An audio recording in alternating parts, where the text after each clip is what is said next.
So today we're doing another one of our interviews with current grantees of the Christian Service and Outreach Committee. And would like to welcome today the Executive Director of City Mission, our own theologian in the city, the Reverend June Cooper, and Paula Miranda, who is one of the case managers for a LiftUp, which is the specific program that our grant supports. So to start, June, welcome to both of you. June, could you tell us a little bit about what the mission is for City Mission these days? Well, it's so interesting that you asked. Thank you for asking, and thank you for having us first. Our mission is to dismantle racism and oppression, and our mission is to do that with communities, not for communities, but with individuals and communities. Wonderful. And Paula, could you tell us a little bit about what the mission of a LiftUp program is and what kind of work it does? Sure. So a LiftUp is a 2-year voluntary family homelessness prevention program where our mission is to empower low-income single women, single mothers, and their children who are at risk of homelessness due to many factors, of course, like eviction and other issues. Those families who are entering the program, they are at some point in the eviction process, in most cases. And whether they are questioning what to do, if they get an eviction notice, or if they are searching for actionable steps they can take to stop an eviction, we are there to provide resources and information. Our program has 2 components. One is workshops, once a month workshops for 2 years, and also case management for 2 years. Wonderful, wonderful. And so we're wondering, how has Reverend June, how has COVID-19 impacted the work of City Mission? Oh my goodness. Well, you know, it has impacted it in a very serious way. Number one, we are not in person anymore. We are doing all of our work over Zoom and group meetings on Zoom, which is really new.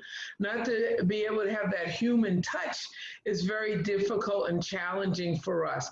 But the virus itself has impacted our community because, as we know, that this is a virus that does discriminate, that we know that the numbers are higher in brown and Black communities and with other people who have compromised health conditions, older people who have not been able to get all the time good access to health care. So people with asthma, people with diabetes, and those numbers run high and have always had some disparities in communities of color. So it has really impacted our population groups. We sit in Dorchester, so we're in the middle.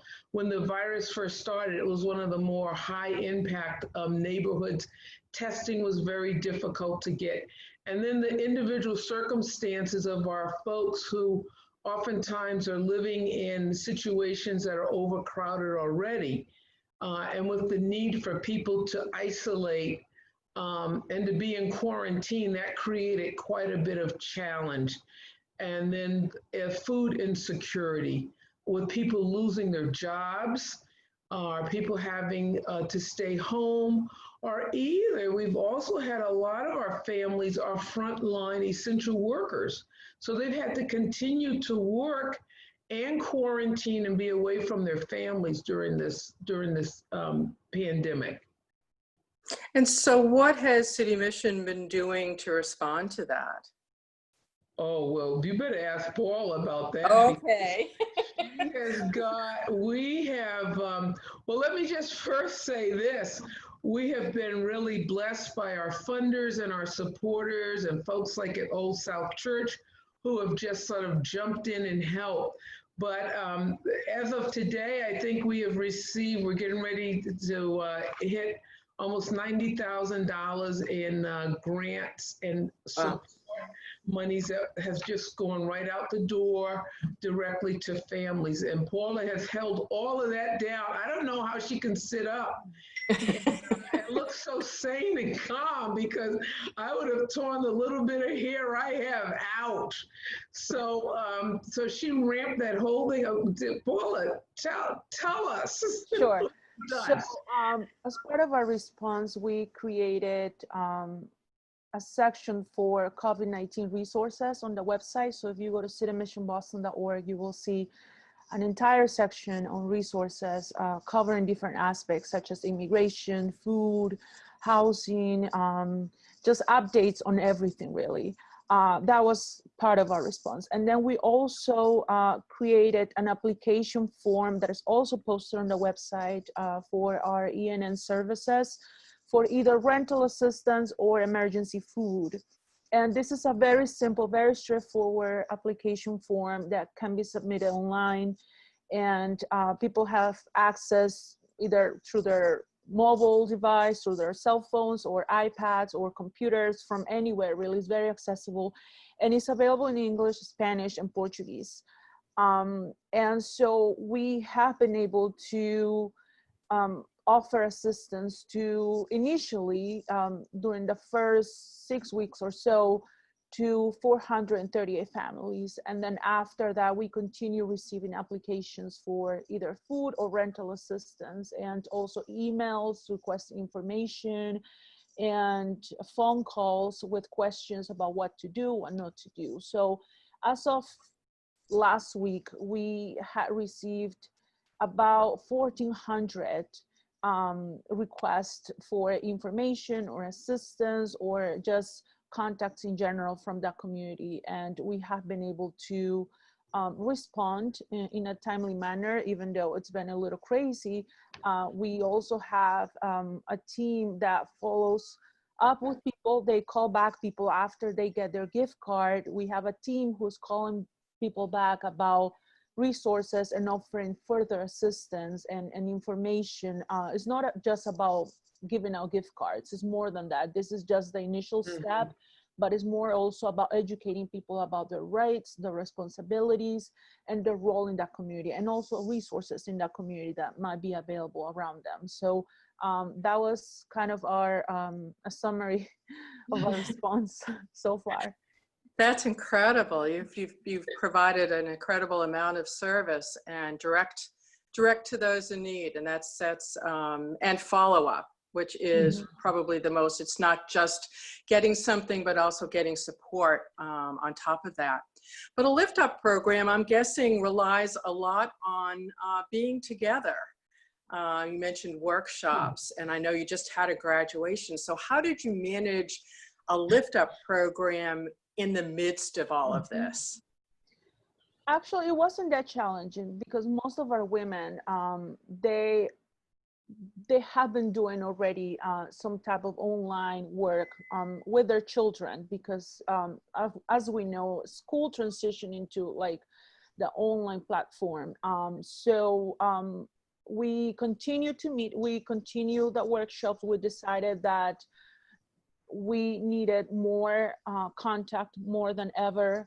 And so actually the women requested more workshops, and we created a series of workshops that were held almost every other week with a specific topics addressing COVID-19, such as how to file for unemployment. We had a lawyer from the Lawyers for Civil Rights who talked about unemployment benefits, and also a little bit about employment discrimination and things like that.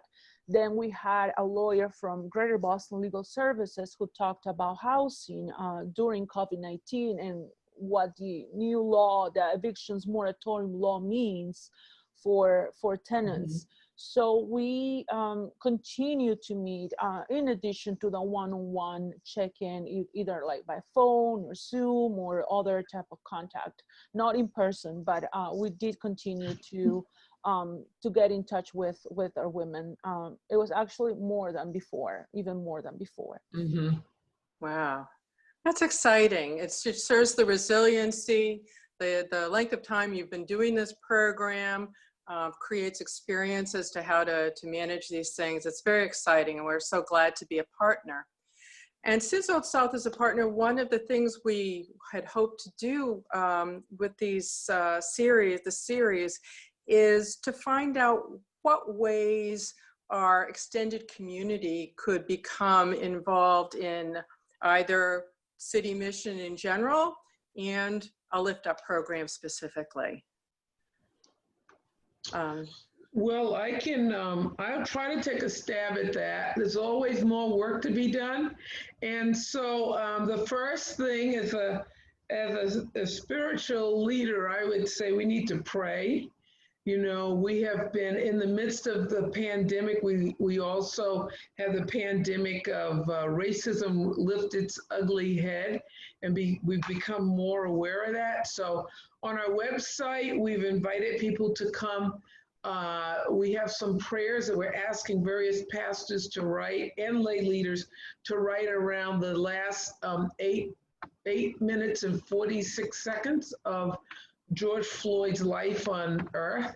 And so for us, that has really unmasked the twin pandemics, and we need to always be in prayer. We also have an informal chaplain at City Mission that prays. We have women who have experienced a lot of trauma during this COVID and have requested prayer circles or prayers, so that we would ask that maybe we can also invite people when we have those needs to pray, because it just feels very reassuring when you know there's a community of saints around you and you're not alone. I mean, that is like so important. So that's number one. There was a project that was just done a few weeks ago, and it was really put together in an interesting way. It sort of culminated on my lawn of my house. And it was a project that was initiated by Laura Spooner Fleming. And we know that our kids have various needs during this time when they're home all the time. So they put together, people at Old South put together activity boxes for each of the families. I think we were able to deliver them to about 26 families. Was that it, Paula? Correct. So that was a great thing. So we're thinking maybe there might be some way, once we find out what's going on with school, another need for those sorts of supplies. You know, they're talking about sending everybody back, all the kids back. Mm-hmm. And the schools didn't have a lot of money for basic things anyways, like, you know, pencils and paper. Teachers oftentimes buy these supplies. And now with having to get like wipes, sanitizer and all that, I think it's really going to put a burden on our families even more. So we will be reaching out to ask for some support around that for sure. Great, great. Paula, anything else in particular with regard to a LiftUp families? Well, just, about volunteers, I would say that we definitely need a lot of support in general, even if we have people who are willing to be coaches for our women. A lot of times our women have specific questions about either a profession that they're thinking about or a specific resource or something that maybe we do have someone at Old South that have experienced that, and if they're willing to either mentor or just answer questions in general, or maybe even practice some like interviewing skills or just anything. It could be just anything, just the support. I think it's very important for the women that we serve. We serve families, not just the women. So yeah, it's just those little things that count, that are really actually really crucial and important. So I just wanted to say thank you in general. Thank you for everything, for the support, for being there. Thank you to Laura, who, it was an amazing project. Our kids actually, they started using their supplies to write cards, really beautiful, nice cards, saying, thank you so much, I'm using my crayons and this and that. So it was really, really warming to see that. So just wanted to say thank you. Oh, you're very welcome. I mean, this has been a long partnership, over 200 years since the beginning of City Mission. And it's been our pleasure for a long time to support you financially as well in our new large grant program. So thank you so much for taking time out of what I know is a really busy day. The hard work and good work that you do is very much appreciated. And I hope you have a wonderful remaining day. Well, thank you so much. Thank you. We will. Super. We got proposals to write. Yes. Take care, everybody. Take Thank care. you. Bye-bye. Bye-bye. God bless.